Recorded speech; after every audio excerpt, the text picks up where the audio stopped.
Yeah. You just need an Allen key and a bit of string, really. And braking is a necessary evil, so you have to do it, but it has such detrimental effects on the bike that and the rider. Like I say, that whole system of the bike and the rider, it has such a detrimental effect on it that you want to do it as little as possible and in as controlled a way as possible. So the bike just completely transformed. It was like I had grip I didn't realize I had. The bike felt a lot more controlled and stable because the geometry was in a better place. Nick Lester, welcome to the Downtime Podcast. How's things with you today? Good. Thanks for having me. Yeah, really good. Not too bad. You? Yeah, I'm good. Thank you, mate. Let's, before we get into the detailed side of things, because you're definitely a detailed guy, let's just get a little bit of background and just give us a little bit of a run into how mountain biking became part of your life. I was quite late, I guess, like maybe 11 or 12. I just realized that I used to spend a lot of time on my bike as a kid. And I remember my dad having a chat with me saying that it would be quite good if I got into a sport. And I didn't want to play a team sport like football or anything. I was never into that. And he tried to get me and my brother into golf when we were younger, but I was never one for that either. So then we just explored the idea that I love riding my bike. So let's see what it was like to do that as a more structured as a hobby rather than just riding around. And I joined a cycle club near me, got involved in cross country mountain biking, which was complete hell. I haven't got the stamina, I haven't got the build for that sort of sport. And I'd be slogging my guts out and these little whippet kids would be going past me like I was stopped, and it was just demoralizing and painful. I did get involved in a bit of time trialing, which I was pretty good at, and I did some velodrome cycling as well. But yeah, for the longest time, as long as I've been a fan of mountain biking, it's always been about downhill for me. But I couldn't get to race it. I think my mum and dad used the excuse that it was a bit too expensive, but I think they were also a bit worried about me doing it. Fair enough, man. What about on the work and education side of things? Is there an engineering background there? Have you always been quite technical? There's no engineering background. I've done all sorts of jobs. The longest one I did was I worked for 15 years at a paper mill making banknote currency, banknote paper. And then I started, in one of my roles there, I started using a system we had called Pi, which monitors all the paper machines, the machines that process the paper once it's formed into rolls.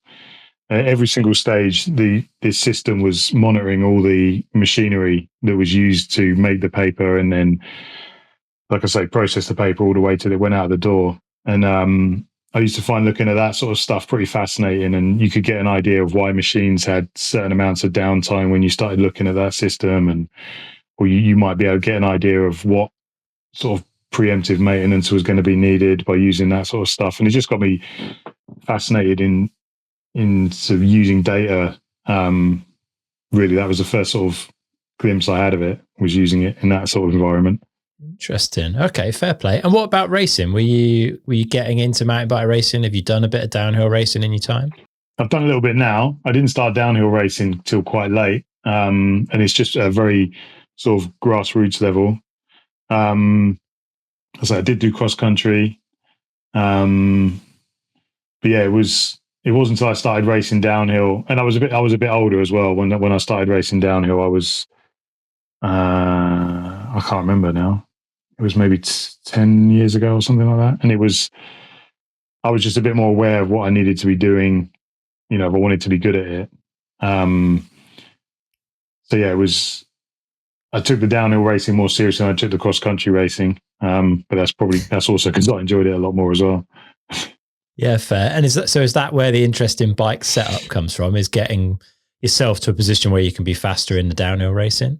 Yeah, exactly. Yeah, I was looking at ways to make myself faster. I was trying to train properly and eat properly, And I was always interested in bike setup, but it always seemed a bit like a black art to me, especially without the use of any data. It just seemed like you had to be very experienced at understanding what a bike was doing in order to then know what changes to make on it.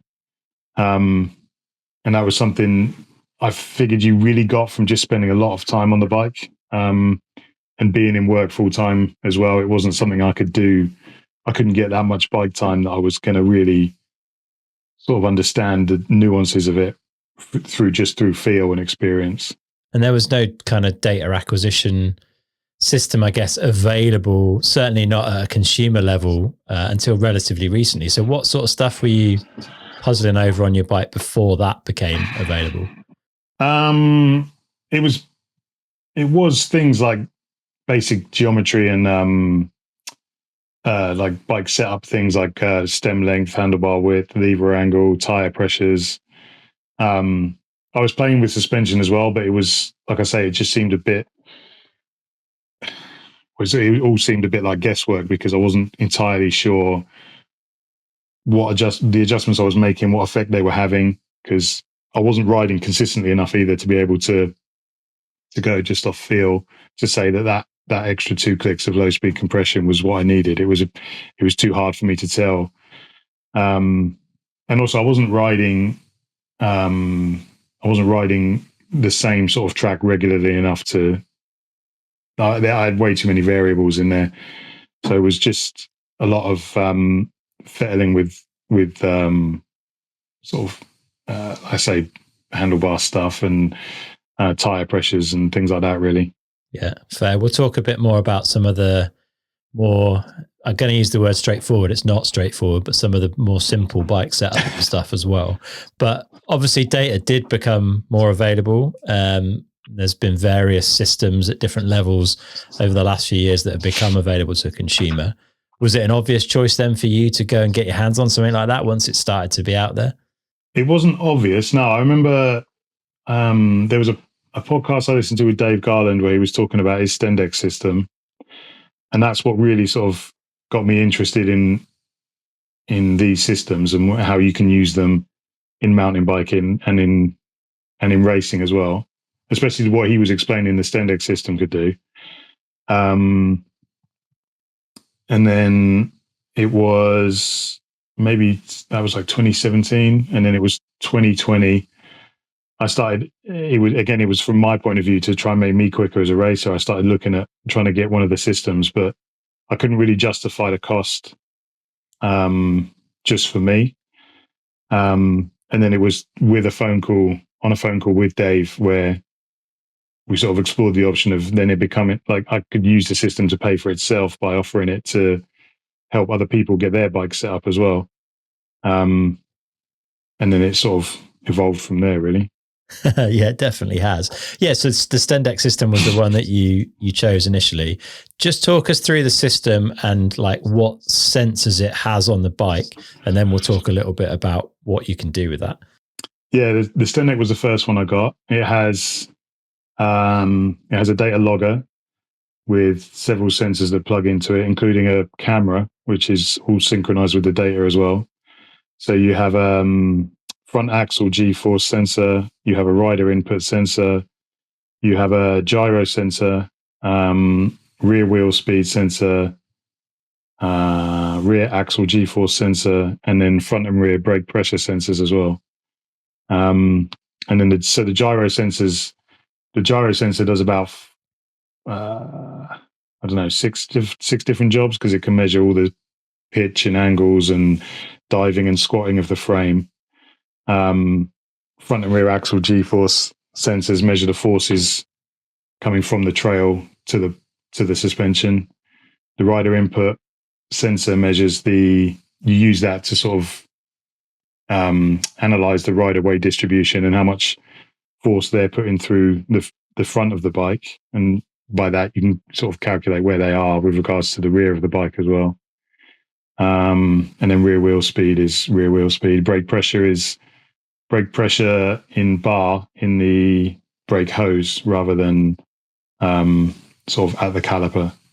Mhm. There's loads and loads it can do, and it gives you so much data that you sort of have to pick which bits you want to look at, and depending on which ones you want to look at depends on what sort of criteria you're trying to narrow down, if you know what I mean.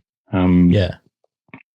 So you sort of, if you wanted to look at suspension, then you would look at front and rear axle G-force, rider input and braking, then you get an idea of the effect the rider has on the suspension, how the axles are dealing, how the suspension is dealing with the G-forces, and then if there's any influence from the braking, for example. Yeah. And then with the gyro sensor, you can sort of, one of the cool things you can look at is oversteer and understeer. So you can see from the lean angle and the corner arc, you can see how the rider enters and exits a corner and what's happening in between, whether the bike's trying to stand up. And then if it is, you can look at whether the brakes are on. And so there's so much you can do with it. It's still to this day, probably the most advanced system you can get. Yeah, incredible. And not only have you got all of those data channels, but I guess you can then calculate further data channels, right? By subtracting one from the other or whatever. You can look at a huge amount of different things. Like where do you start? How do you learn how to use a system like that? I would have been completely lost if it wasn't for the countless hours I spent on the phone with Dave. He was so generous with his time and his knowledge. And then, unfortunately, when he passed in late 2020, it was sort of, then there was only really, I believe there was only really myself, Nigel Reeve and Craig Miller who were using it to any sort of great degree. So then I spent a lot of my phone calls just basically switched to Nigel and sometimes Craig as well. And we were going to, I think the plan was to try and keep the system going and keep the development of it going because it's such an incredible system. But then it's sort of, I don't know, the company that make the hardware got sort of bought out by a motorsport company, so their priorities changed. So a lot of the learning came from Dave and Nigel, and then a lot of it came from just I had the system on my bike for a long, long time, so I was just looking at my own data, and then playing around with the different channels, and then, like you say, you can sort of tweak it so you have the channels working in different ways. You can create your own channels using maths. You can export the raw data and then start messing around with it in Excel or MATLAB or different data processing softwares, which I'm quite a fan of doing. And then, so it's been a bit of trial and error from the start with the Stendex system. But it would have been a lot harder if I didn't have Dave's help and Nigel's help and Craig. Shout out to them. Yeah. And you've done some motorsport qualifications in data analysis as well. Is that right? Does that kind of help things? I think so. Yeah. It was because I have pretty much zero experience in it. I wanted to try and get an understanding of how this sort of technology has been used in other sports, and motorsport are quite famous for using it a lot to great effect as well. So there are no courses for doing this in mountain biking, none that I'm aware of. So I signed up to do 2 with the High Performance Academy, which is an Australian company, and they've done 2 really good courses in data acquisition and telemetry and using it to set up vehicles and, you know, calibrating sensors and all sorts of stuff. So I'd say like 80% of it was pretty valuable, and then 20% still valuable, but it doesn't relate so much to what I'm trying to do.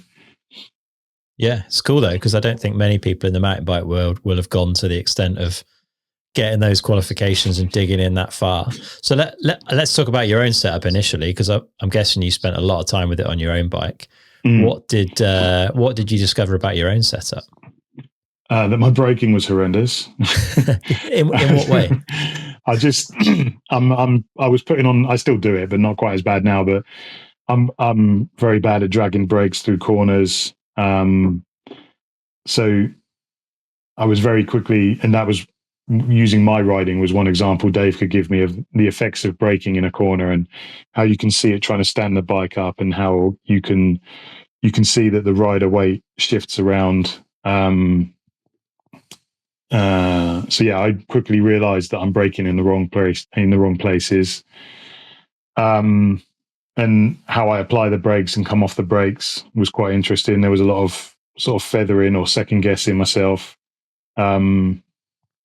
which again just leads to more instability. With regards to suspension, I wasn't running anywhere near enough sag. I was doing a very typical thing of running it far too stiff and far too slow. So when I started going through some changes and Dave was sort of explaining to me or recommending some things to do based on what he'd seen from the data, then I was starting to find that the bike was a lot more balanced. I had way more grip. The mechanical changes like suspension setups happen instantly. And then things like working on your braking is something that requires practice because it's so instinctive and it's something you've probably been doing for years. So I'm still working on that now. But yeah, it's all, there was a lot of stuff wrong with my bike. Do you still run a system on your bike quite regularly? Yeah, quite often, especially if I'm trying something like I've just put a Manitou Dorado on my downhill bike. So I put the system on to help me get that set up. But also I'll run the full system where I can. So that one I'm using the BYB system. So I can also monitor my braking with that in a different way. But so every time I am trying to set the bike up with something different, I'm also still looking at what else I can improve with regards to my technique and especially my braking. Awesome. So you've done obviously a lot of work on your own bike. You set up a business, I think just before COVID, called Dynamics. Dynamics, yeah. Helping other people get set up, and that's obviously been a lot of learning for you. And from there, you've kind of worked your way into the World Cup circuit, and you spent some time over the last couple of seasons, I think, involved with Commencal in different ways. Can you tell us a little bit about, I guess, how that opportunity came up, and then like the sort of stuff that you've been doing with those guys? I know there's certain elements that we can't go into for various reasons, but just to give us a bit of an overview. Yeah, so I started Dynamics in 2020, in August 2020, so right in the middle of COVID, really. But I did that knowing that I needed time to sort of learn the system and sort of fully understand what I'm doing. So it wasn't till February 2021, I think I started working with customers, and my first customer was Jack Reddin. Okay. So that was a pretty cool experience to go up, and I went up to his place. We did a day's testing at his little private test track, and then we did a day at Revs. And that was pretty cool. And then I was sort of building up the social media aspect of things and building up a following. And then it was through Instagram I got talking to one of the head of R&Ds at Commencal. And then we got talking. He sort of proposed the idea of a job, and we sort of kept in contact. I met him at the Leger World Cup in 2021. I went out there with the 555 Gravity team, working with Luke Williamson. And I met up with the guy from Commencal, and we had a chat. And next thing I know, I'm going out to Andorra to see what Andorra's like. And November 2021, I moved out to Andorra and started working for Commencal. I was involved in all sorts of product testing and product development. I did countless team camps with most of their riders. Even got involved when they signed a BMX rider. Did some testing with him. That was pretty cool. And then that led me to be with the Commencal 100% team at the World Cups last year. Yeah, awesome. So you were like mechanic and data man for a few of the riders at Commencal 100% last year, yeah? Yeah, I was there my primary role was mechanic for Greg Williamson and Millie Johnset. And then I was also there to help any of the other riders. If they wanted to run a data system or if they need any help with bike setup using data, then I was there to help with that. So that was pretty cool because I got to we used the motion instrument system with Millie every round. I used the Stendex system with Greg at World Champs in Leger. And I did help I helped Angel with his BYB stuff a couple of times. Nothing much because his mechanic was pretty good at that. Mm-hmm. And I helped Fricks in Val de Sol a little bit as well. So yeah, it was pretty good experience. Yeah, great experience. And yeah, seeing riders getting set up for so many different tracks as well. Is there really a wide range in how a rider's bike will be going into different tracks, or are people actually keeping within a fairly small window these days? It wasn't. If I use Millie as an example, because I worked with her, we had data on her bike at every round. It was mainly there were no drastic settings changes really. Yeah, it was sort of one or two, well, 2 or 3 clicks here or there on most stuff. But I think a lot of it would depend if we did the rounds in a different order. I think the setting changes would be slightly bigger. You know, if you went from Leogang to Val de Sol, the setting changes would be bigger than if you went from Leogang to Lenzide. Yeah. So I think a lot of it depends on what order you do the tracks in. But last year in particular, it wasn't. I'd have to go through the settings again, but I don't remember any massive changes. It was mostly the spring rate stayed the same. It was some damping changes, but nothing huge. Fair enough. What would you say then are the main differences between like bike and suspension setup for a regular rider and comparing that to the pros? Is there a big difference in how you would set up a bike? Fundamentally, there isn't. You want the bike to do the same job regardless of the rider that's on it. When you're dealing with a World Cup rider, they are riding at a speed and a rate that's a lot higher than your average rider, so they are hitting stuff harder. And they're everything is to another level. But you still, even with your regular rider, you still want the bike to behave in the same way. You still want, in an ideal world, you still want. Depends on the rider preference, but generally speaking, the more balanced the bike can be, the more predictable it is in terms of dynamic sag and compression and rebound speeds. And the more balanced you can make them, the easier the bike is to ride, the more predictable it's going to be. And that goes for a World Cup rider or your average rider like me. It's you just want the bike to behave itself, basically, and offer. In some regards, with your average rider, maybe you're trying to give them a level of comfort rather than performance. Whereas with a World Cup guy or a World Cup rider, you're trying to give them, you're trying to optimize their grip and their stability of their bike. But generally speaking, I think you'd want the outcomes to be the same. Yeah, that makes sense. It feels like in general, there's like 3 areas of, let's call it setup, that all overlap, I suppose. There's the bike setup, and I'm talking like physical changes. So, if you've got a reach adjust, chainstay length adjustment, bar roll, bar height, bar width, stem length, that kind of stuff. You've got your suspension setup, so your sag and your damping, effectively controlling compression and rebound speeds.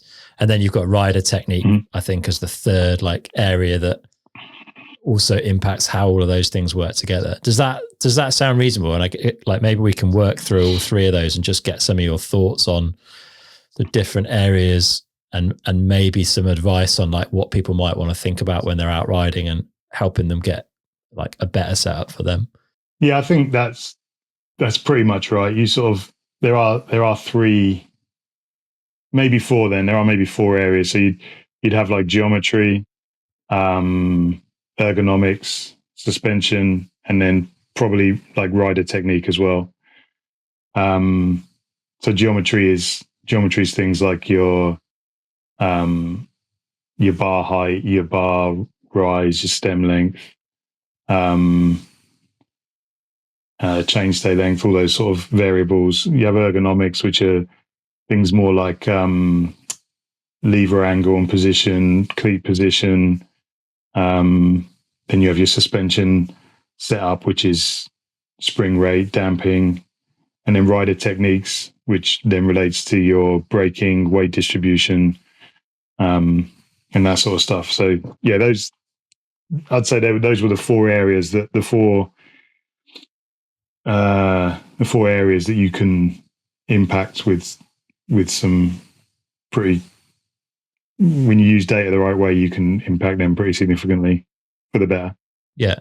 So maybe start on the cockpit side of things. Can you give us some examples of things that you've seen have an impact on how the bike and rider package performs? Like whether that be, I don't know, bar roll, bar width, whatever it happens to be. There's certain examples you can give of changes that have been made that have helped people, because I think a lot of people just set that stuff up until it sort of feels right in inverted commas, but like it's just a comfort thing, or it felt like your last bike. Is there stuff we should be looking for there that could give more gains if we experiment a bit? Yeah, potentially. Yeah, it's not something, I think it's something people are reluctant to play around with because, like you say, they get comfortable and then that becomes normal. So if you start messing around with it, then it doesn't become normal. It becomes unfamiliar, and then that requires some adjustment. But I think if you don't do that, you miss out on quite a lot of potential benefits that you could have. So bar roll is quite a good example because bar roll can adjust your actual reach. So where your hands contact the bars. By rolling the bar backwards and forwards, you change that reach position slightly, but then you also put the position of your contact position with the bars then changes in relation to the steering axis through the steerer tube. So if you roll the bars back, you could potentially if you draw a vertical line, a horizontal line between the grips, a contact point between where your hands are on the grips directly across. And then you can see with bar roll, you can see where that line is. If you attach a bit of string as an example, then you can see where that string is above or behind or in front of the steerer tube. That can have quite a significant effect on handling, either making it more agile or slowing it down.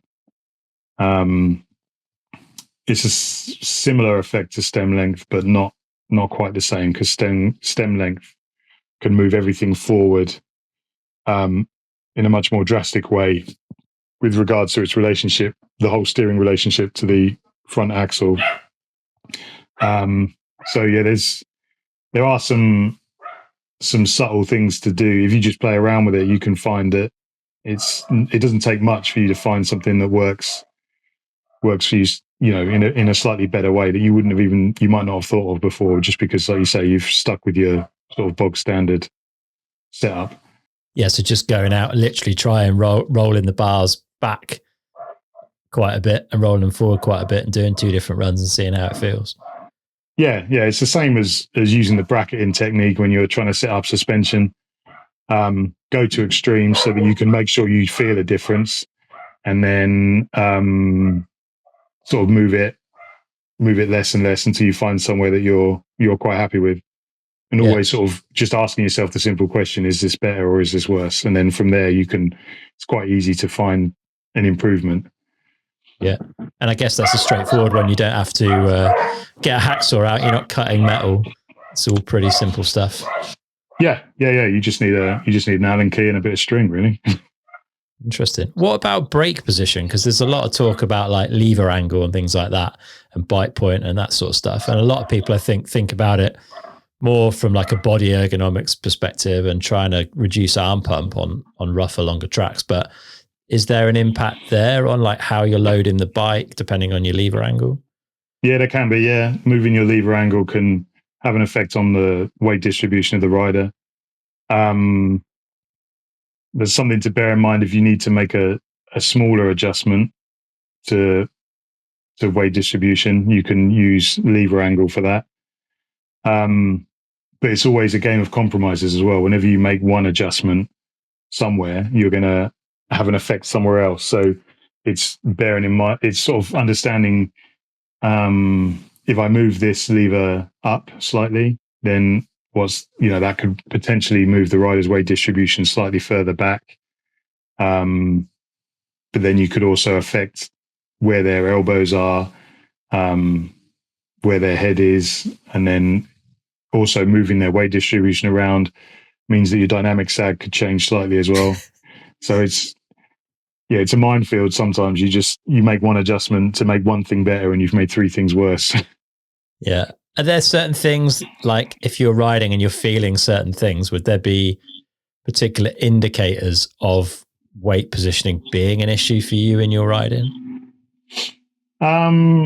Possibly. I mean, your weight distribution, I feel like your weight distribution would have to be quite far out for it to have a physical impact, as in, like, maybe you feel like you're getting sore wrists, and that might be because your weight distribution is really far over the front. But I feel like you would have much bigger problems if your weight was that far forward before you felt sore wrists, if that makes sense. Yeah. What about like in ride characteristics though? Like, would you start to, if you're constantly feeling like you're losing the front end, for example, is that a good indication that weight distribution could be the problem? Or is it, again, I'm sure it's more complex than that, but. No, it is. Sometimes it is that simple. If you do feel like you're losing the front, or the back wheel's not staying behind you, it's sort of skipping around. Sometimes that can be due to the fact that the weight is just not in the right place, or it's too biased one end. But in order to start going into that sort of depth, you need to make sure all the other bits are right in the first place. You need to make sure that before I would start looking at the rider weight distribution, I would make sure that the suspension's doing what we needed to do first. Yeah. Just in like the fundamentals, make sure the dynamic sag's in the right place and those sort of things. And again, that a lot of that depends on the rider preference as well. But yeah, it's some feedback you get from the bike will be down to will be a telltale sign of your weight distribution not being in the right place, and typically that can be either a light or washy front end, or a back end that won't sort of stay behind the front wheel. It sort of skips around or doesn't feel like it's tracking. Similar thing. You can lose the back end just as easily you can lose the front with the weight in the wrong place. Yeah, we've used that term dynamic sag a few times. We should probably just explain that and how it differs from static sag. Yeah, so static sag is what you'd measure in the car park or the garage or whatever. It's sort of a good place to start in order to make sure that you've got the right spring rate, whether that's air pressure or coil or whatever. But the dynamic sag, for me, the dynamic sag is the much more important figure, which is the sort of your average sag during a run. So it's your ride height effectively. So it'll be where your bike sits in the travel throughout the run. So that is different from the static sag. And that's going to be impacted, I guess, by low speed compression more than anything else, but impossible to measure without some form of data acquisition equipment, right? Currently, anyway. Yeah, it's impossible. Yeah, it's impossible to measure without a data acquisition system of sorts. But primarily, it's not. That is still a fundamental that you want to sort with air pressure or spring rate rather than damping. At this point, it's the same adjustment you would make in the car park for your static sag, but you're doing it after a run. So if you came down and if a rider came down and we were going for a balance setup and we wanted 30% sag front and rear, and they had nearly 30 in the back, but they only had 22 in the front, then I would suggest that we take some air out of the fork or look at a different coil in the fork, depending on what system they're using. So that's the sort of basic you want to get right before you touch the damping. Got you. Okay. And on the weight distribution side of things, like bikes have changed shape quite a lot in the last, let's say, 10 or 15 years. Has the way that you ride a modern bike, does it differ from how you would have ridden a bike 15, 20 years ago from a weight distribution and body positioning perspective? Like, and is that something that certainly older riders like myself should be like aware of, because we're programmed to ride in a different way to the way modern bikes want to be ridden, maybe? Yeah, I think so. I think I know there were data acquisition systems around a long time ago on the older bikes, but I haven't seen any data from them. So, but I'd be guessing. I'd suggest that, and what you see when you watch older race footage or riding footage is that the riders moved around a lot more on the older bikes compared to now. So their upper bodies now and their hips tend to sort of stay above the bottom bracket, or in one position, and then they rotate more. Whereas before, on the older, shorter bikes, the riders seem to constantly be moving their whole bodies around a lot more. Just, I think, mainly because there was just a lack of room on them, and they were just being moved around a lot more. Suspension would have been a lot worse back then as well. Do you think, like, someone who's been riding for a long time should be kind of conscious about how they're positioning on a modern bike, like trying to stay in the middle of the bike? Do you think that's important? I think it's more. It would be more important to them now than when they rode before. I think now the geometry of the bikes is so good, and the suspension has become so good that the bikes themselves are a lot more stable. So they require a lot less movement from the rider. That's not to say a rider can just get on there and be a passenger on the way down. You still have to put inputs in, and you still have to sort of, depends how aggressive you are as well. But it's something I feel like riders of an older generation, or that have been riding for a long time, probably should think about a little bit more, is how much are they moving, and do they need to move that much? Is their weight in the right position? And are they getting, it's something that it's like braking. When you give a rider feedback on their braking, it's not something they would have necessarily thought about before, but once you show them what their braking is like using data and where they're braking on a track, then they become more aware of it. So especially when they come up to that section on the track again, they know not to brake, or maybe they shouldn't brake as much.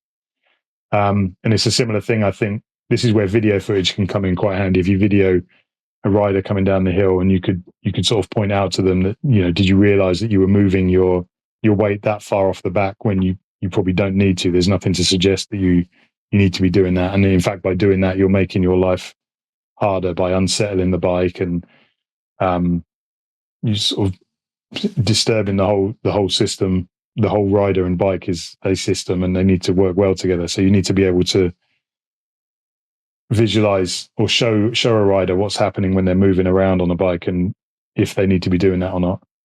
Yeah. Interesting. Yeah. A hard thing to reprogram, as is, like you say, as is the braking, right? Let's talk a little bit about braking. What are the negatives of kind of braking in a turn and braking when we don't need to, or feathering rather than kind of being hard and on and off the brakes? The main, from all the research I've done quite a lot of work on the effects of braking on the stability of the chassis, or the bike, if you like. And braking is a necessary evil. So you have to do it, but it has such detrimental effects on the bike that, and the rider, like I say, that whole system of the bike and the rider, it has such a detrimental effect on it that you want to do it as little as possible and in as controlled a way as possible. So when you brake, especially in a corner, what you tend to see is the bike is trying to, firstly, your weight moves around depending on how hard you brake, but typically even a little bit, the rider weight will move around a bit. The bike then becomes unsettled. The bike, if it's leant over, the bike wants to try, and you can see the bike trying to stand up. So you're compromising your grip as well, because tires typically can only do one job at a time. So they're either trying to grip or they're trying to slow down. When you're trying to combine the two, again, it's that game of compromises. They're not going to do both as well. So when you come into a corner, if you can find an area to do your braking before the corner, and then when you go into the corner, ideally you want to be off the brakes, so the bike is settled in its sort of dynamic sag position where its geometry is most effective. The tires are doing their one job to the best they can. And the chassis isn't being influenced by any braking forces or rider weight distribution. So everything tends to just work better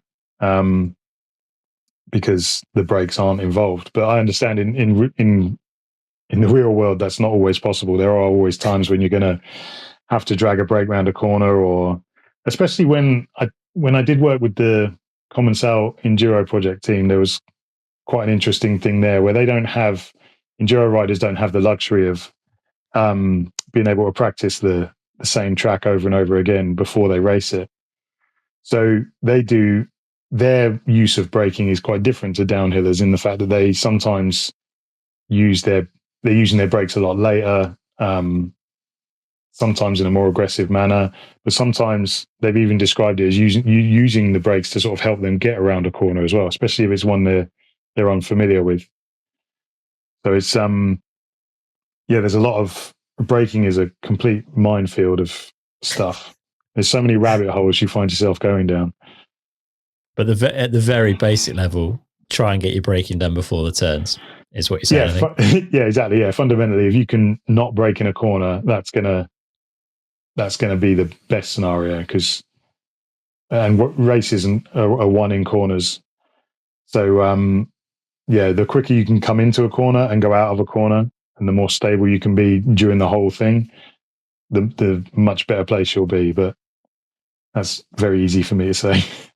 Yeah, and hard for all of us to do. Yeah. Let's talk a bit about suspension setup then. And it's going to be super hard to get into loads of detail on this, but have you got some like fundamental rules of suspension setup that we could maybe go through? Like, I'm guessing the first thing is getting your sag right, getting your spring rate right. Yeah, absolutely. Yeah, that's one of the things I learned from Dave pretty quickly was that, and also he was always sort of pushing 30% sag front and rear, which sounded like a lot to me. But then when I tried it on my bike, and the damping was right as well, the bike just completely transformed. It was like I had grip I didn't realize I had. The bike felt a lot more controlled and stable because the geometry was in a better place.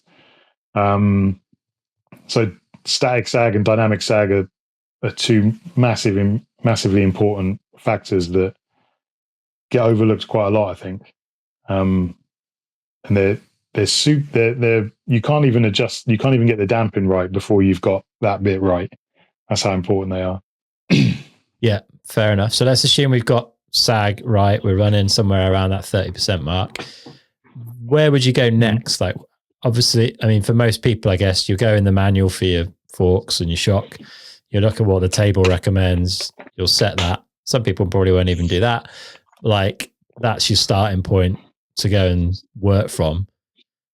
Is that the right approach, or would you take a different stance there? Like, how would you go about getting towards a base setting, I suppose? It's quite tricky. If you don't have a data acquisition system, then the best place to start is probably the settings the manufacturer suggests. Just as somewhere to start. It's not going to be, there's a high possibility it's not going to be right, but it's better than just shooting from the hip and trying anything. So once you've got your sag right, you try the recommended settings, and then you have to, this is what I've learned as well, working with some younger riders too. Now you have to sort of think about what's happening when you're riding. So pick a trail you're familiar with and that you can ride pretty consistently and go down it, and then start thinking about what's happening on the bike. Do you feel like you're getting a lot of feedback from the trail? Do you feel like the bike turns in like you want it to, or when you push into a corner or a jump, do you feel like it generates speed, or does it just sort of suck it up? How does it feel on big square edge hits when you go, steaming into a rock garden, for example? What's happening? Do you feel like you're getting kicked or bucked, or do you feel like there's a lot of harsh feedback coming through the handlebars? And then you sort of just need to ask yourself, you need to have a sort of rough idea of where you want it to be, as in like, yes, I don't, that does feel rough to me, or I don't feel like it generates speed when I want it to. So then typically with rider input stuff like braking or pumping, you can tune that with your low speed compression. The high speed compression is when you go steaming through rock gardens, or you're hitting big roots, and you're asking the suspension to deal with a big force quickly. So then you want to, if you feel like you're getting a lot of feedback in super rough sections or big square edge hits, then you can sort of open or close your high speed compression depending on what you want. But it's all about trying to understand what you want from the bike, and I know that's sort of quite a difficult thing to do if you don't really understand where to start. It's tricky, but it's It's a super I've tricky sort of one. wandered off the question here. No, you're all good. You're all good. Well, so I think, you've explained the differences in what like a low speed compression and a high speed compression adjustment is likely to do for the bike. What about on the rebound side of things, low speed and high speed rebound? Like, what kind of characteristics are they controlling? Because I think a lot of people struggle to like understand the difference that those settings are going to make out on the trail. And appreciating there's some overlap, but broadly speaking. Yeah, and the rebound, I'd argue, is more important than the compression as well, because that's effectively what's keeping your wheel on the ground and giving you the grip. And high speed compression, high speed rebound and low speed rebound overlap a lot more than compression. Generally speaking, depends on the brand of suspension, but so the high speed compression, if you what's a good example? If you're riding through a section with like a lot of holes or sort of steps, what you want the wheel to do ideally is to sort of maintain contact with the ground and fall, not sort of disappear from underneath you and then take the bars with it, but you want the wheel to sort of follow the ground, so drop away into the hole, but quick enough that the bars, the front end doesn't drop down, if that makes sense. You want to try and keep the bars as stable as you can. So the high speed rebound will keep the wheel in contact with the ground when the ground doesn't want to keep in contact with the wheel. And then the low speed rebound is your more typical stuff. So just trying to again sort of dealing mainly with rider input stuff and general sort of trail noise, if you like. You're trying to keep it's recovering from, trying to keep the wheel to recovering from those hits as quickly as possible and stay on the ground. So the high speed stuff covers a smaller percentage of the trail, but has a bigger effect on the rebound damping than the low speed does, if that makes sense. Yeah, totally. What would be an indication of having too little rebound damping on a bike, be that low or high speed? Because it feels like to some extent the faster the better. Like, we're staying in contact with the ground better, we're going to have more grip, but I'm guessing there's a tipping point. Like, what sort of things might you feel if your low or high speed rebound were too open, too fast? It would feel, it would almost feel like a little bit, it would feel uncontrollable, almost like it's more unstable, if you like, because the front wheel or the wheels are everything's trying to come back too quick. So trying to hold a line would become trickier. It would seem less accurate, for want of a better expression, because the bike is it's recovering too quickly. So you go from trying to keep it stable to it becoming unstable, because it's effectively trying to keep pushing back, and it just almost like a pogo stick. It just doesn't it doesn't have any composure to it. It's too, pogo stick's the best description for it. It just becomes feels uncontrollable and unpredictable. Yeah, it's pushing back against the ground so hard that it's almost pushing itself back off the ground. Maybe, is that fair? Yeah, to a degree. Yeah.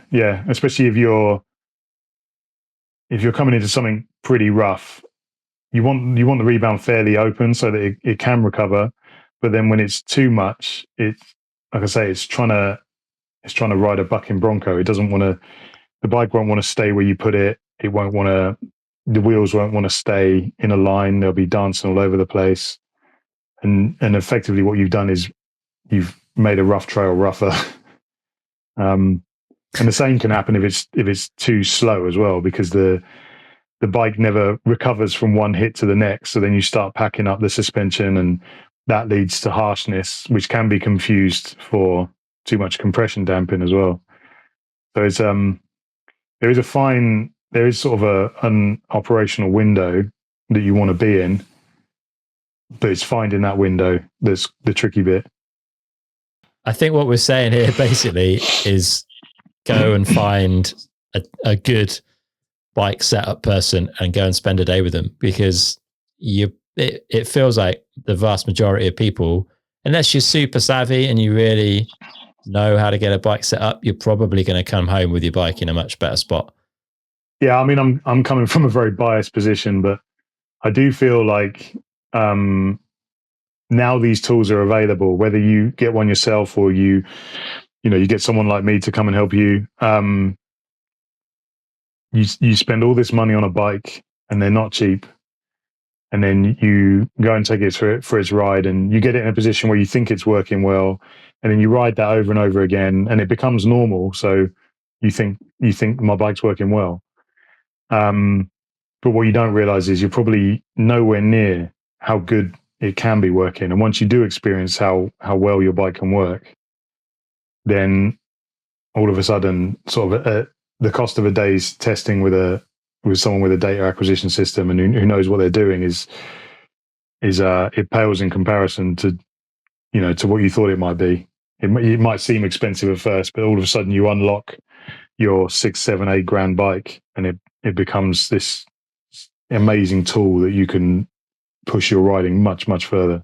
Yeah, for sure. And there's certainly in the UK anyway, there's loads more people offering that service now, I guess. So there's a lot of like choice, and there's probably also hopefully someone local to you. Yeah. I think I can think of 3 or 4 people that are doing it now. And I can't think of anywhere in the country where you wouldn't get one of us to come and help you out.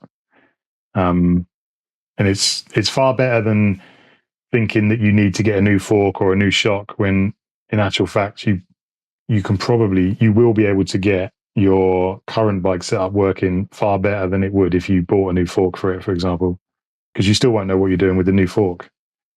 Yeah, fair point. You've just got more adjustment, and it is just guessing, to be honest. And it's what we've been doing for years. Is everyone who's been riding has been guessing their bike setup for so long, with regards to suspension, and now we can give you an insight on what you're doing with your braking and your weight distribution and cornering as well. So there's so much to gain from doing it that it's a no-brainer, really. But I say I'm very biased. No, totally makes sense. Well, let's talk a bit about what you're up to, because you're working with Muck Off Young Guns this year, I think. Can you tell us a little bit about what you're doing there and how that came about? Yeah, that was I've known the owner, Paul, for a couple of years now. And I was a big fan of the project when it started. It used to be called the Green Snow Collective when it started in 2019. And it was sort of a youth development program to get fast kids racing and help them understand what it's like to race and give them a route into racing nationals. And then since then, it sort of evolved into Muck Off have provided way more support. Mondrake are a big supporter. We've got brands like Stance, Schwalbe, ODI, HT, Renthal. Loads of people have been really supportive of this, because now we take riders right up to their first 2 years as World Cup juniors as well. So it was sort of sold to me like that when I was when I bumped into Paul again in Lenside, I think last year. I didn't have anything fixed for this year, so we got talking again after the race season, and it went from sort of being a mechanic and the data guy like I was at the 100% team to now I'm the team manager. So it's bit of a promotion. Nice one. That's awesome. And I saw you've got some kind of chip on the bike that you can like RF scan and it gives you all the settings, which is pretty cool. Yeah, they're just NFC tags. So the idea was that I was going to put one on the frame, and then it would have the same. It would have all the settings on the bike. So I don't know if you've seen. I've got a dynamics settings book which you can buy on Amazon, and that sort of evolved after a year's World Cup racing. Whereas before it was just suspension settings and tire pressures and wheel stuff, and now it's got all your geometry stuff in there, all your ergonomic stuff, and everything. And the idea was that I could put these NFC tags on the bike and it'd have all that information on it.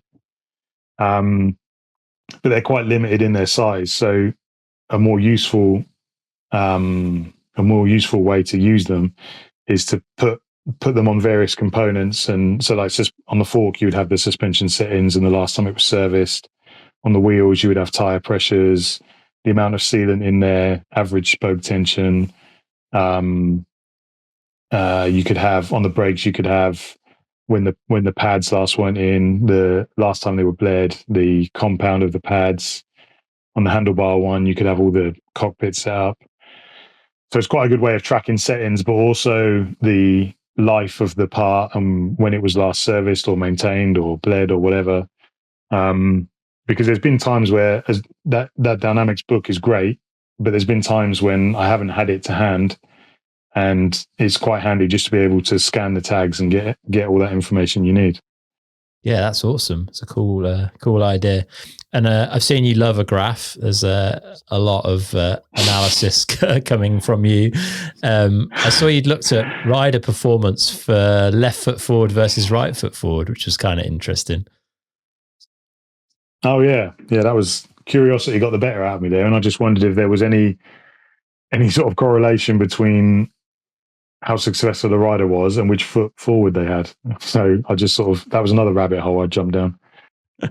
What was the conclusion of that?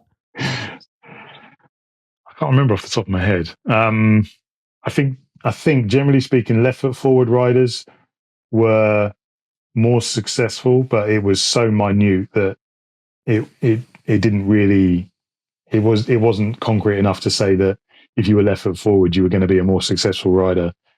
And it wasn't, I didn't take the entire data from all the World Cup riders. I just picked I picked 10 random elite females and 20 random elite males, I think, off the top of my head. So if I was going to do it again, I would look at the entire field, I think, just to get a better idea. So yeah, it was just my curiosity running wild. Fair enough. And I also saw you'd done some analysis with and without O-chain. You'd taken some measurements there. Can you tell us a bit about that? Yeah, I was quite curious about the O-chain. So I had an accelerometer that I put on my crank and did some runs with the O-chain and without the O-chain. And I also had, what system did I have on there? I think it might have been the Motion Instruments one.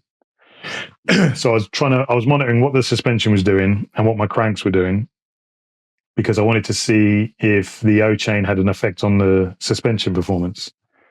And essentially what it came down to was the O-chain is great at taking out, almost acting like a filter for the general trail chatter. They only have a limited window of performance, I think anywhere from sort of 4 to 12 degrees, depending on how you've got them set up.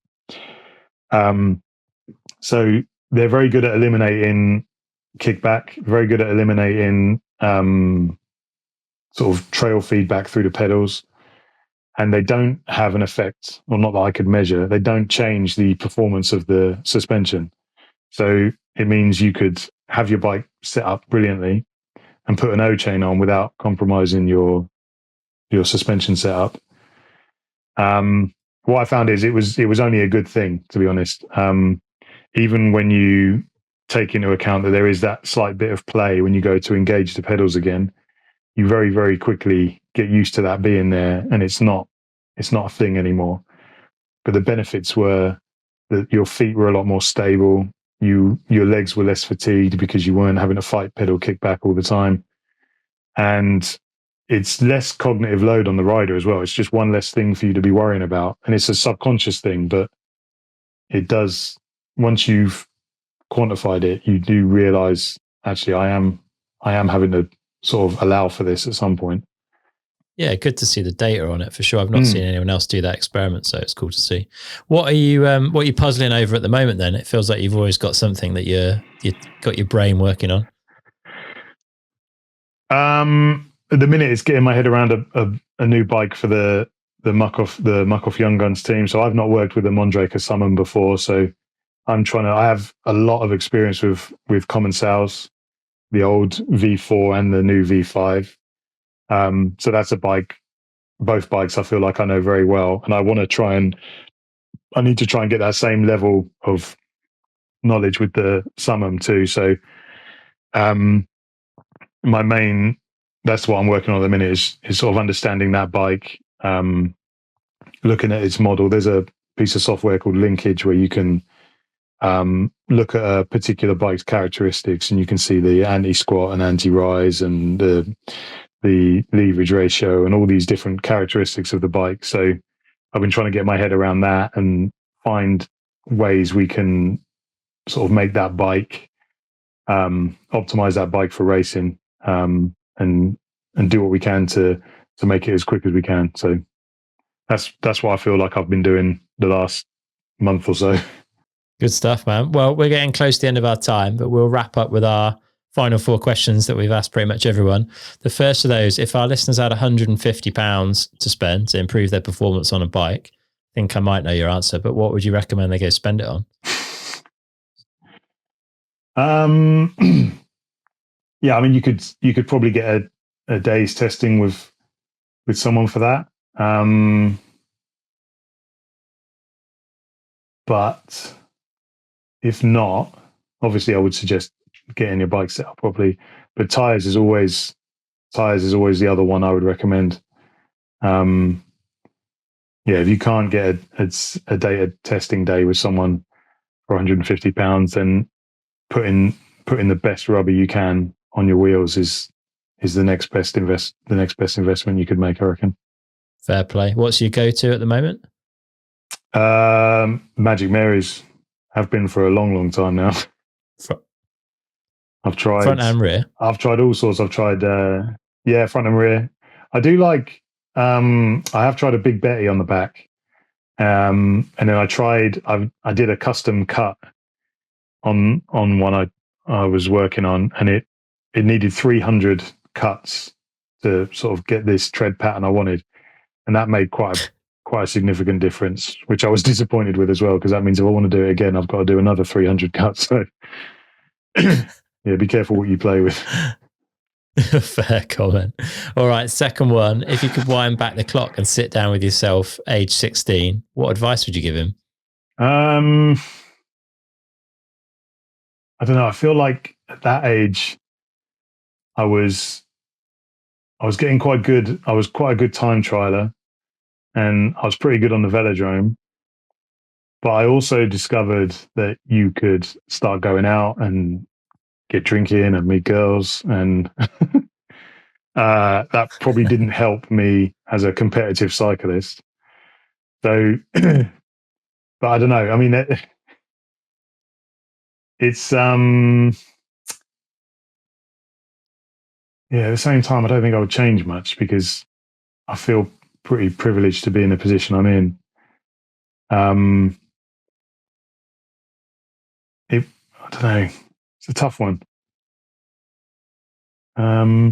It's taken me longer than I would have wanted to get to where I am now, I feel like if I tried to do it any sooner, it might not have worked, especially with the technology not being available. So I guess you just need to sort of have faith in what you want to do, where you want to go, and just trust the process really, and just stick at it. If you have a goal and you know what you want to achieve, then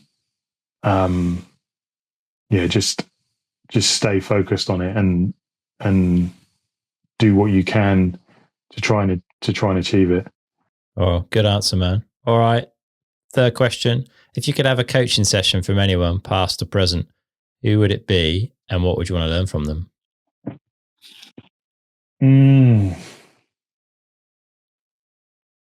I listen to this podcast every episode I listen to, and I never really give much thought how I would answer these.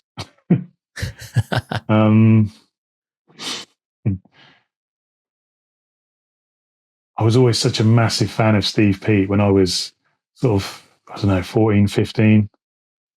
So it would be pretty cool to have a coaching session from Petey. But then also the way Vulio's applied himself and the way he used data, and he was so technically minded, it would be pretty cool to, not so much a coaching session maybe, because I don't know, I'd just like to have a conversation with him. I think just try and understand how you are that far ahead of the game.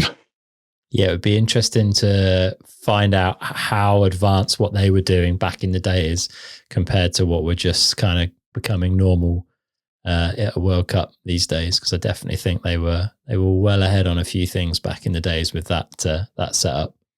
All right, last one. Yeah, what do you do every day that you feel benefits you?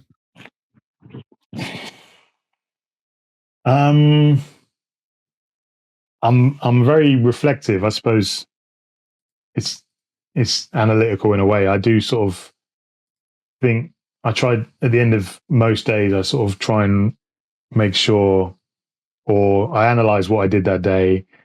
Did I do the best job I could have done? What were the areas for improvement? What went well? Just sort of try and be a bit reflective to make sure I didn't miss anything, or if I did miss anything, how could I make sure that doesn't happen again, or what have I learned from that? So I think for me, it's quite important to reflect on what I've done and how it went. Basically, it's the same when we finished testing with the rider's gone away, the bike's set up, they're all super happy, but then I'll still go through that data for the next 2 days and see what else I can learn from it. So it's just a lot of reflection, really. Interesting. I like that. That's really cool. All right, man. Well, if people want to find out a bit more, or maybe they want to get a day's testing with you, where should they be heading? Most people get at me through Instagram, which is at Downamics, DOWNAMICS, or the website as well, www.downamics.com. So you can get at me. I post quite regularly on the Instagram account, and you can see what I'm up to there. And you can always drop me a message there or through the website and an email, either way. Nice one. All right, man. Well, appreciate you taking the time for a chat. It was super interesting. And look forward to seeing how the Muck Off Young Guns team get on this year. Best of luck. Thank you very much. Pleasure, Chris. Cheers.